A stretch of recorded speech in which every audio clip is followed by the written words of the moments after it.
सुखदेव जी महाराज कहते हैं जो बड़े होते हैं वो अपनी बड़ाई स्वयं नहीं करते। भागवत ने अपनी महिमा को नहीं गाया, अपितु पुराणों ने, वेदों ने भागवत की महिमा को गाया। भागवत के महात्म्य के जो 10 अध्याय भागवत की महिमा में आए हैं, वो 5 अध्याय स्कंद पुराण के हैं और 5 पद्म पुराण के हैं। वेदों पुराणों से भी जो श्रेष्ठ है और जिसके श्रवण कर लेने मात्र से भगवान स्वयं हरि आकर हमारे हृदय में विराजमान हो जाते हैं, वो है श्रीमद्भागवत। यस्या श्रवण मात्रेण हरिचित्तम समाश्रयेत। भागवत तो वो है मेरे बंधु जिसके श्रवण कर लेने मात्र से भगवान आकर के हृदय में बैठ जाते हैं।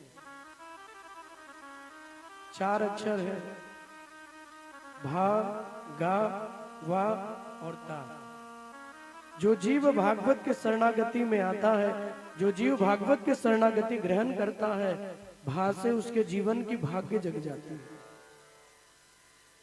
गा से ज्ञान मिलता है, वह से जीवन में वैराग्य आता है, और जिसके जीवन में भक्ति ज्ञान वैराग्य इन तीनों का समावेश हो गया, उसके जीवन का ता से तरुण उद्धार हो जाता है। यही तो भागवत जी की महिमा है। जो भक्ति भी प्रदान करे, जो ज्ञान भी दे, जो वैराग्य भी जीवन में लाए, और भक्ति ज्ञान वैराग्य तीनों जीवन में आए तो उद्धार होता है। और भागवत इतनी श्रेष्ठ है कि भागवत को अमर कथा के रूप में भगवान भोलेनाथ ने अपनी वाणी से गाया है। अपनी वाणी से भगवान भोलेनाथ सुनाते हैं वक्ता बनकर, और श्रोता बन के कौन बैठा है? बोले आदि शक्ति जगदम्बा भवानी, जो सुनने के लिए बैठी है। यहाँ लोग कहते हैं आज चलेंगे, कई कहते हैं कल चलेंगे, कई लोग कहेंगे अभी तो आज 7 तारीख है, चलो 10 तारीख को चलेंगे। फिर कई लोग कहेंगे चलो भगवान के जन्म पे चलेंगे। लेकिन सच यही है बंधु, श्वासों का जीवन का भरोसा नहीं है। और भगवान कहते हैं, संतों ने कहा है, शुभम शीघ्रम, कुछ अच्छा जीवन में करना हो तो शीघ्र कर लेना चाहिए। शुभ को जितनी जल्दी करेंगे उतना बढ़िया हो। शुभम शीघ्रम,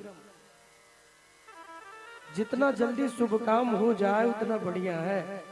कभी कथा श्रवण करने का विचार बने, मन में संकल्प बने तो कल पे मत डालिए। आज संकल्प बना है तो आज ही सुनेंगे, क्योंकि कल का भरोसा नहीं, कल हो ना हो। है कल किसी ने देखा है? श्वासों का क्या भरोसा, रुक जाए कब कहां पर। श्वासों का क्या भरोसा, रुक जाए कब कहां पर। श्वास कितनी कीमती है, कितनी बहुमूल्य है मेरे बंधु।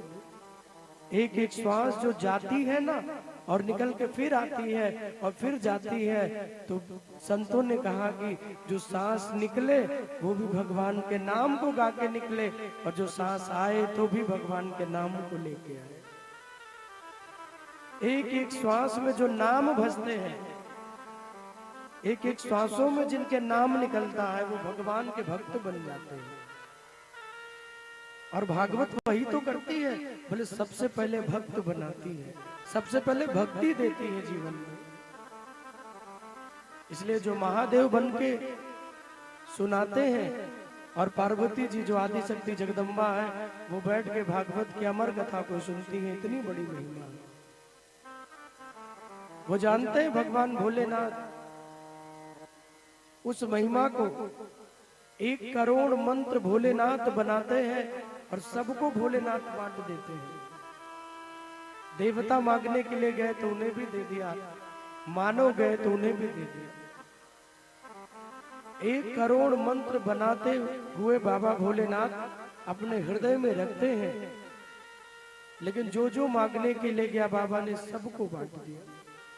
भगवान भोलेनाथ ने कुछ रखा ही नहीं, केवल 2 अक्षर बचा हुआ था, एक रा और एक माँ भगवान भोलेनाथ कहते हैं भैया ये मेरे ईश्वर है, मेरे प्राण है, और मैं अपने भगवान को किसी को नहीं दूंगा। राम को भोलेनाथ ने किसी को दिया नहीं। इसलिए भक्ति जीवन में जितनी करे भक्ति बढ़ती जाती है। यही एक रिश्ता है भक्त का भगवान से, जो सनई सनई बढ़ता है, कम नहीं होता। कोई प्रेम करे तो आज कर ले, कल कम हो जाता है। जो वस्तु घट जाए, जो कम हो जाए, वो वास्तविक नहीं है। इसलिए भक्ति जीवन में आए, क्योंकि भक्ति जीवन में आती है तो बढ़ती रहती है।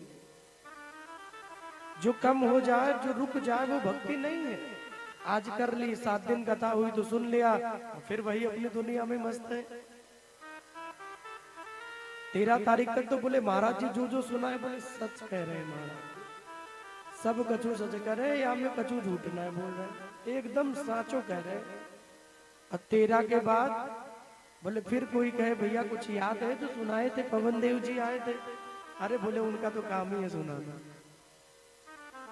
उनका तो काम ही है, और हमारा क्या काम है? श्रवणम कीर्तनम विष्णु।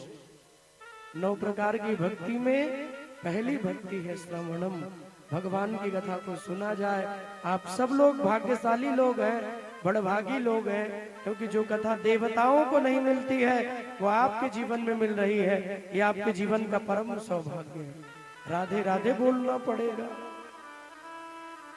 जो आपको मिल रही है वो हर किसी को नहीं मिलती। आप कहोगे महाराज कौन है जो कथा से वंचित रहता है? तो सुखदेव जी बहुत सुंदर कहते हैं कि दुर्लभैव कथा लोके सुराणाम की दुर्लभम, दुर्लभैव कथा लोके सुराणामापि दुर्लभम। ये कथा दुर्लभ है। बोले किनको? बोले देवताओं को। अब आप विचार करिए, जो हम जैसे मानवों को सुलभ है वो देवताओं को दुर्लभ है। विचार करिए, जो हम और आप जैसे मानवों के लिए सुलभ है वो देवताओं को दुर्लभ है।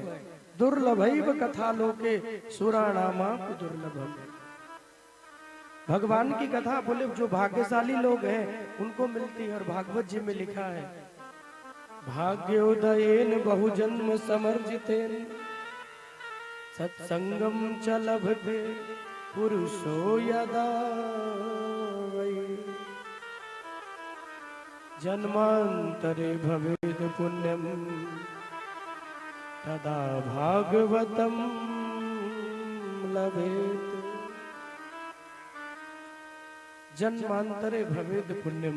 बोले कब मिलती है? बोले जब जन्म जन्मांतर के पुण्य हमारे जीवन में उदय हो तो भगवान की कथा श्रवण करने को मिलती है। एक जन्म नहीं, कई जन्म जन्मांतर के पुण्य जीवन में उदय हो। आप लोग यहाँ बैठे हैं तो आपके पूर्वजों की बड़ी कृपा होगी। आपके माता पिता गुरुजनों का आशीर्वाद है कि आपके श्रवणों में भगवान का नाम पड़ रहा है। और देखिए भागवत बहुत कुछ देती है, लेकिन उनको मिलता है जो नियम से सुनते हैं। कई लोग कहते हैं ना कि महाराज हमने जीवन में सुनी, हमें नहीं मिली। लेकिन याद रखिए जो नियम बना के सुनते हैं, जिनका नियम पक्का है, भागवत उन्हें जो मांगते हैं वो प्राप्त कराती है। जो मांगेंगे क्या क्या मिलता है? अपुत्रो लभते पुत्रम दरिद्रो धनवान भवे। अपुत्रो लभते पुत्रम दरिद्रो धनवान भवेत। अपुत्रो लभते पुत्रम, जिनको बेटा ना हो, जिनको पुत्र ना हो, उन्हें पुत्र मिलता है। दरिद्रो धनवान भवे, जिनको धन ना हो, धन की कामना हो तो उन्हें धनवान भी बनाती है। जिनको पुत्र की कामना हो उन्हें पुत्र मिलता है, धन की कामना हो तो धन मिलता है। धर्म चाहे भक्ति चाहे तो भागवत श्रवण से वो भी मिलता है। कामनाओं की सिद्धि करना चाहे तो वो भी प्राप्त होती है, लेकिन जिनकी कोई कामना ना हो, बोले धर्म अर्थ काम कुछ भी नहीं चाहिए, उनको क्या मिलता है? बोले अनभक्त्यो मोक्ष कामा। उनको भागवत जी मुक्ति देती है, उनको भागवत जी कल्याण करके उनका तारण कर देती है। क्या बोलना पड़ेगा? राधे राधे। धर्म अर्थ काम मोक्ष जो चाहे उनको वही मिलता है। जिनकी जो मनोकामना हो, जिनकी जो इच्छा हो, उनको वो प्राप्त होता है।